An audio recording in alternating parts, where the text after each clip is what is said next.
పడుతుంది అంటారు. 2.5 months. 2.5 months. Okay. Cinema ఇండస్ట్రీకి మనకి సినిమా ఇండస్ట్రీ నుంచి ఎన్టీఆర్ గారు, ఎంజీఆర్ గారు, పవన్ కళ్యాణ్ గారు ఇలా చాలా మంది వచ్చారు, రాణించారు.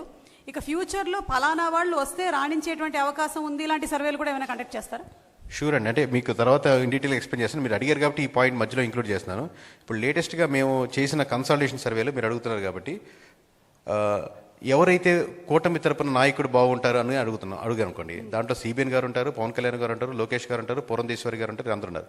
బట్ అనూహ్యంగా జూనియర్ ఎన్టీఆర్ గారికి 7% కూటమి తరపు నుంచి ఈయన నాయకుడు అయితే బాగుంటుందని 7% వచ్చారు ఆన్ యావరేజ్గా. ఓన్లీ కూటమి. వైఎస్ఆర్సీపీ తరపు నుంచి 11% వచ్చింది. అన్ని ఏజ్ గ్రూపుల నుంచి 11% వచ్చింది. అసలు జూనియర్ ఎన్టీఆర్ గారు ఈ మధ్య ప్రెస్ మీట్ కానీ మాట్లాడింది కానీ మీడియా కానీ పొలిటికల్ పార్టీ అసోసియేషన్ దగ్గర ఏదైనా రావడం కానీ లేదు. So any person, any section of పీపుల్కి వీల్ ట్రై టు దాంట్లో బిల్డ్ చేయడానికి ట్రై చేస్తుంటామండి. ఓకే. సో మీరు ఒక సర్ప్రైజింగ్ ఎలిమెంట్ కూడా ఈరోజు ఈ విషయంలో చెప్పారు. ఇది గ్యారంటీగా వైరల్ అయిపోతుంది, డౌటే లేదు ఇందులో. ఇక 2029లో జరగబోతున్నటువంటి ఎలక్షన్స్కి సర్వేలు ఎప్పుడు మొదలు పెడతారండి?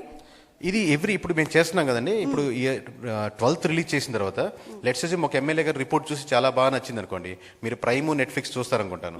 దాంట్లో సబ్స్క్రిప్షన్ తీసుకుంటారు కదా 1 yearకి అలా కంప్లీట్గా.